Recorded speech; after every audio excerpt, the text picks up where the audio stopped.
Assalomu alaykum, hurmatli yurtdoshlar.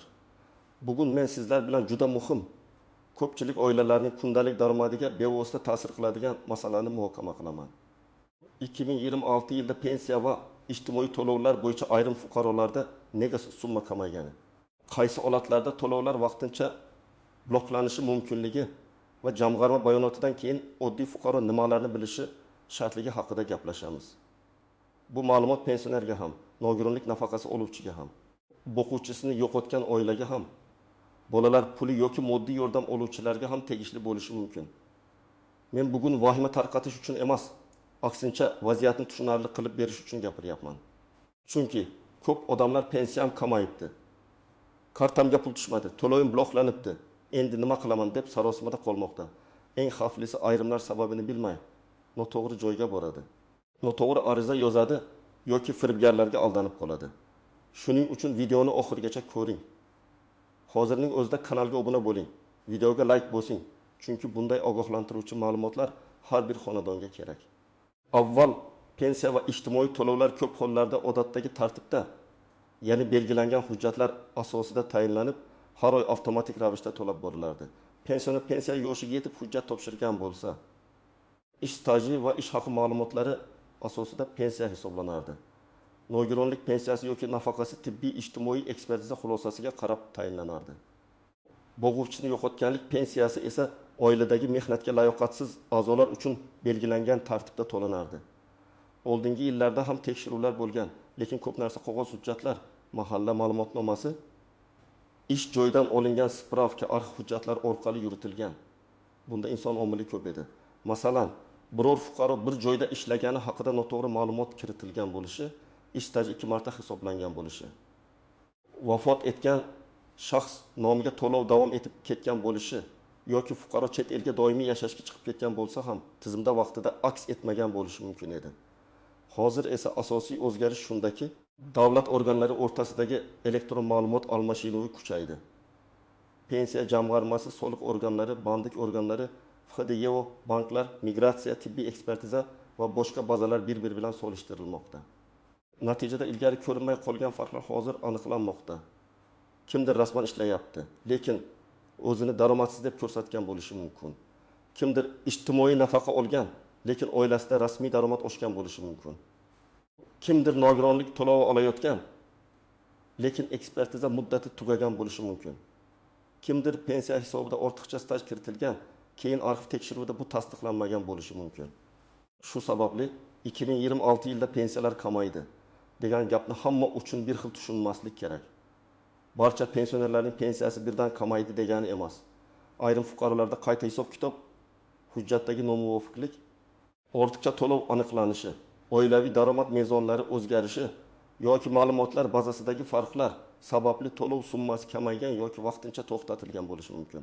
Birinchi navbatda, agar sizning pensiyangiz har oy bir xil kelib turgan bo'lsa, hujjatlaringiz to'liq bo'lsa, pasport ma'lumotlaringiz yangilangan bo'lsa, bank kartangiz faol bo'lsa va sizdan hech qanday qo'shimcha hujjat so'ralmagan bo'lsa, ortiqcha vahimaga tushmang.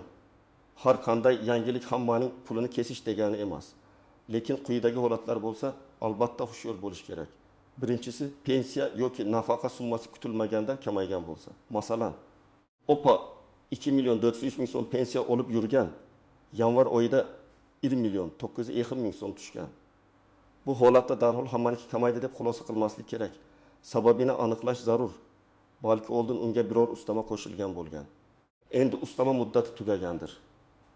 Balki boquvchisini yo'qotganlik bo'yicha bola voyaga yetgandir. Balki nogironlik guruhi qayta ko'rikdan keyin o'zgargandir. Balki avval noto'g'ri hisoblangan qismi endi tuzatilgandir. Ikkinchi holat. Pul umuman tushmay qolsa.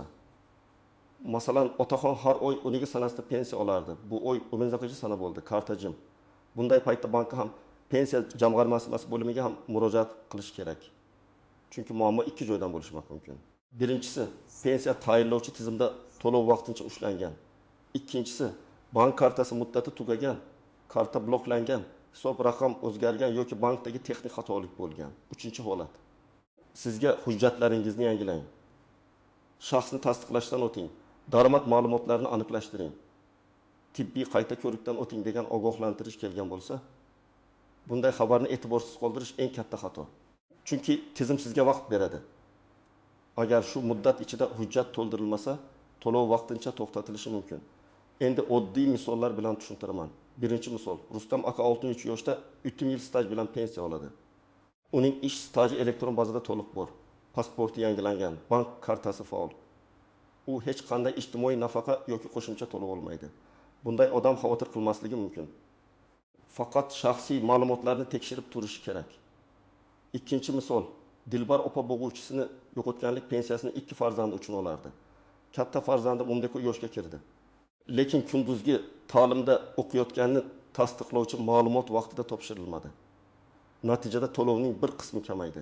Agar farzand haqiqatan ham kunduzgi bo'limda o'qiyotgan bo'lsa, o'qish joyidan ma'lumotnoma olinadi. Tegishli bo'limga topshiriladi va huquq saqlanib qolsa, to'lov qayta tiklanishi mumkin. Uchinchi misol, Mahmud aka nogironlik pensiyasi oladi. Uning ekspertiza muddati dekabrda tugagan, lekin u yanvarda qayta ko'rikdan o'tmagan. Tizimda muddat tugagani ko'rinadi va to'lov ushlanadi. Bu yerda jamg'arma jazolayapti degan gap emas, huquqni tasdiqlovchi asos muddati tugagan bo'ladi.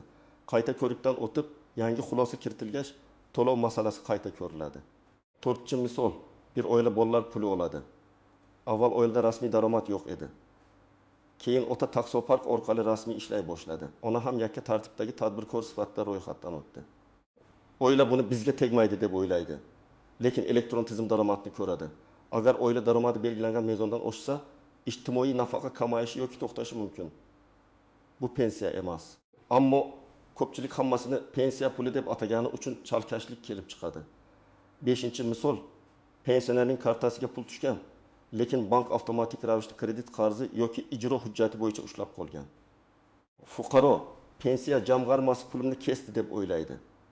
Aslida muammo bank yoki majburiy ijro byurosi bilan bog'liq bo'lishi mumkin. Shuning uchun har doim hisob varaqdan ko'chirma oling.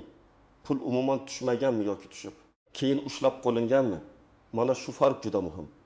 Endi eng muhim nozik jihatlarni aytaman. Birinchi nozik jihat, pensiya kamayishi bilan pensiya bloklanishi bir xil narsa emas. Kamayish degani sizga hisoblangan summa o'zgargan bo'lishi mumkin. Bloklanish degani to'lov vaqtincha ushlab turilgan bo'lishi mumkin. Masalan, hujjat tasdiqlanmaguncha pul berilmaydi, lekin huquq tasdiqlansa, qayta to'lov amalga oshirilishi mumkin. Shuning uchun murojaat qilganda nega kamaydi yoki nega to'xtadi degan savolni aniq berish kerak. Ikkinchi nozik jihat, ortiqcha to'langan pul qaytarilishi talab qilinishi mumkin. Agar fuqaro noto'g'ri hujjat bergan, daromadini yashirgan, o'lim holati yoki boshqa muhim ma'lumotni bildirmagan bo'lsa, ortiqcha to'lov aniqlanadi. Masalan, shaxs vafot etgan, lekin uning kartasidan qarindoshlari bir necha oy davomida pul yechgan. Bu juda og'ir holat. Keyin bu mablag'ni qaytarish masalasi chiqadi. Ayrim vaziyatlarda huquqiy javobgarlik ham bo'lishi mumkin. Shuning uchun baribir tizim bilmaydi degan davr tugayapti. Uchinchi nozik jihat, pasport, familiya, yashash manzili yoki bank rekvizitidagi kichik farq ham to'lovni kechiktirishi mumkin. Masalan, pasport yangilangan, lekin bankda eski ma'lumot qolgan. Yoki ayol turmushga chiqib familiyasini o'zgartirgan, lekin pensiya bo'limida eski familiya turibdi. Elektron tizimlar solishtirilganda moslik bo'lmasa qo'shimcha tekshiruv chiqishi mumkin. To'rtinchi nozik jihat, chet elga chiqib ketgan fuqarolar masalasi. Agar pensioner vaqtincha xorijga borsa, bu avtomatik ravishda pensiya bekor bo'ladi degani emas. Lekin doimiy yashash, ro'yxatdan chiqish, shaxsni tasdiqlash, bank orqali olish tartibi kabi masalalar bor. Ayrim odamlar bir necha yil chetda yuradi. Qarindoshi kartadan pul olib turadi. Keyin tekshiruvda shaxsning o'zi mamlakatda emasligi, hujjatlar yangilanmagani yoki tasdiq talab etilgani aniqlanadi. Bunday paytda to'lov ushlanishi mumkin. 5-nozik jihat, ijtimoiy nafaqalarda oilaviy tarkib juda muhim. Mahallada ro'yxatda bir odam ko'rsatilgan, amalda boshqa odam yashaydi. Nikoh rasmiylashtirilgan, lekin tizimga tushmagan. Farzand tug'ilgan, lekin nafaqa hisobida aks etmagan. Yoki aksincha, farzand voyaga yetgan, lekin oila tarkibidan chiqarilmagan. Bu farqlar nafaqa miqdoriga ta'sir qiladi. Shuning uchun oila tarkibini va daromadlarni yashirish emas, to'g'ri ko'rsatish kerak. 6-nozik jihat, hamma bloklangan to'lov qoidabuzarlik degani emas. Ba'zan bu oddiy tekshiruv bo'ladi. Masalan, arxiv hujjati sifatsiz skaner qilingan, ish staji bo'yicha ma'lumot to'liq emas, tibbiy xulosa elektron tizimga kech tushgan. fuqaro aybdor bo'lmasligi mumkin. Lekin baribir hujjatni aniqlashtirish talab qilinadi. Shuning uchun o'zingizni himoya qilishning eng yaxshi yo'li barcha hujjat nusxalarini saqlash, yozma javob talab qilish va har bir murojaatni ro'yxatdan o'tkazish. 7-nozik jihat, mening qo'shnim olmoqda, nega meniki to'xtadi degan taqqoslash ko'pincha noto'g'ri. Chunki har bir odamning staji, ish haqi, oilaviy tarkibi, nogironlik guruhi, yoshi, qo'shimcha imtiyozi, bank holati, qarzdorligi, hujjat muddati boshqacha. Tashqaridan ikki pensioner bir xil ko'rinadi, lekin hisob kitobda farq katta bo'lishi mumkin. Endi men sizga aniq qadamlarni aytaman. Birinchi qadam, pulingiz kamaygan yoki tushmagan bo'lsa, avvalo bank hisobingizdan ko'chirma oling. Mobil ilova orqali yoki bank filialiga borib, oxirgi 2-3 oy bo'yicha kirim chiqimni tekshiring. Pul tushmaganmi yoki tushib, ushlab qolinganmi, buni aniqlang. Agar pul tushib, keyin kredit, aliment, jarima yoki ijro hujjati bo'yicha ichilgan bo'lsa, masala jamg'arma emas, boshqa organ bilan bog'liq bo'ladi. Ikkinchi qadam. Pensiya jamg'armasining tuman yoki shahar bo'limiga boring yoki rasmiy aloqa kanallari orqali murojaat qiling. Og'zaki gap bilan cheklanib qolmang. Mening pensiya yoki nafaqa to'lovim nega kamayganini yozma ravishda tushuntirib berishingizni so'rayman deb ariza yozing. Arizada FIsh, JSHR, telefon raqam, yashash manzili, pensiya turi va qaysi oydan boshlab muammo chiqqanini aniq ko'rsating. 3-qadam, hujjatlarni tayyorlang. Odatda kerak bo'lishi mumkin bo'lgan hujjatlar: pasport yoki ID karta, pensiya daftarchasi yoki pensiya tayinlangan haqidagi ma'lumot, bank plastik kartasi rekvizitlari, mehnat daftarchasi nusxasi, arxiv ma'lumotlari, ish haqi to'g'risidagi ma'lumotnoma, nogironlik bo'yicha tibbiy xulosa, boquvchisini yo'qotganlik bo'yicha o'lim guvohnomasi, farzandlarning tug'ilganlik guvohnomalari, kunduzgi ta'limda o'qish haqida ma'lumotnoma, nikoh yoki ajrim hujjatlari. Albatta, hammasi ham hammaga kerak emas. Lekin o'zingizga tegishlisini oldindan jamlab qo'ying. 4-qadam, agar sizga ortiqcha to'lov bor deyishsa, darhol miqdorini, qaysi oylar uchun hisoblanganini, qaysi asos bilan undirilayotganini yozma so'rang. Siz qarzdorsiz degan og'zaki gap yetarli emas. Qarzdorlik qanday hisoblanganini ko'rishga haqlisiz. Agar xatolik bo'lsa, e'tiroz bildiring. Masalan, siz hujjatni vaqtida topshirgan bo'lsangiz, lekin tizimga kech kiritilgan bo'lsa, buni isbotlovchi qabul kvitansiyasi yoki ariza raqamini ko'rsating.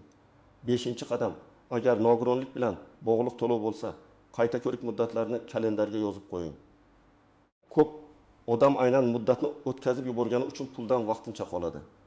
Qayta ko'rikka yaqinlashganda tibbiy hujjatlar, epikriz davolanish ma'lumotlari, shifokor xulosalarini tayyorlang. Menga hech kim aytmadi degan gap keyin muammoni tez hal qilmaydi. 6-qadam, oilaviy nafaqa olayotgan bo'lsangiz, daromad va oila tarkibini to'g'ri ko'rsating. Rasmiy ishga kirgan bo'lsangiz, tadbirkorlik ochgan bo'lsangiz, farzandingiz 18 yoshga to'lgan bo'lsa, talaba bo'lgan bo'lsa, nikoh yoki ajrim bo'lgan bo'lsa, bularning hammasi hisobga ta'sir qilishi mumkin. Ma'lumotni yashirish bugun foyda bo'lib ko'rinadi. Ertaga esa katta qarzdorlik bo'lib qaytishi mumkin. 7-qadam, firibgarlardan ehtiyot bo'ling. Pensiyangizni tiklab beraman, blokni ochib beraman. Jamg'armada odamim bor.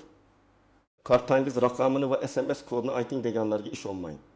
Hech qaysi rasmiy organ sizdan telefon orqali SMS kod, karta paroli yoki to'liq karta ma'lumotlarini so'ramaydi. Muammo faqat rasmiy ariza, rasmiy hujjat va rasmiy tartib orqali hal qilinadi. 8-qadam, agar tuman bo'limida javobdan qoniqmasangiz, yuqori turuvchi tashkilotga, ishonch telefonlariga yoki elektron murojaat portallari orqali yozma shikoyat qiling. Shikoyatda hissiyot emas, fakt bo'lsin. Qaysi sanada murojaat qildingiz, kim qabul qildi, qanday javob berildi, qaysi oyda qancha pul kelardi, hozir qancha bo'ldi, sizningcha xatolik nimada? Faktlar kuchli bo'lsa, masala tezroq ko'riladi. Demak, 2026-yilda pensiya va ijtimoiy to'lovlar bo'yicha eng muhim narsa shuki, hammaning puli bir xil kamaygani yo'q, lekin elektron tekshiruvlar kuchaygani sababli ayrim fuqarolarda hujjat, daromad, staj, bank rekviziti, tibbiy xulosa yoki oilaviy tarkib bo'yicha nomuvofiqliklar aniqlanmoqda. Qoidabuzarlik bo'lsa, to'lov bloklanishi, ortiqcha to'langan pul qaytarilishi yoki summa qayta hisoblanishi mumkin. Lekin oddiy texnik xato yoki hujjat muddati bilan bog'liq holatlarda masalani qonuniy yo'l bilan hal qilish mumkin. Mening asosiy maslahatim, vahimaga tushmang, lekin befarq ham bo'lmang. Bank ko'chirmasini tekshiring. Jamg'armadan yozma izoh oling. Hujjatlaringizni tartibga keltiring. Muddatlarni o'tkazib yubormang va hech qachon norasmiy odamlarga pul bermang. Agar sizda ham pensiya kamaygan, to'lov kechikkan yoki bloklangan holat bo'lgan bo'lsa, izohlarda yozing. Qaysi hudud, qaysi to'lov turi, muammo qanday hal bo'ldi? Sizning tajribangiz boshqa bir oilaga yordam berishi mumkin. Videoga like bosing, kanalga obuna bo'ling va yaqinlaringizga ulashing. Chunki bunday ma'lumotni bilgan odam o'z haqqini vaqtida himoya qila oladi.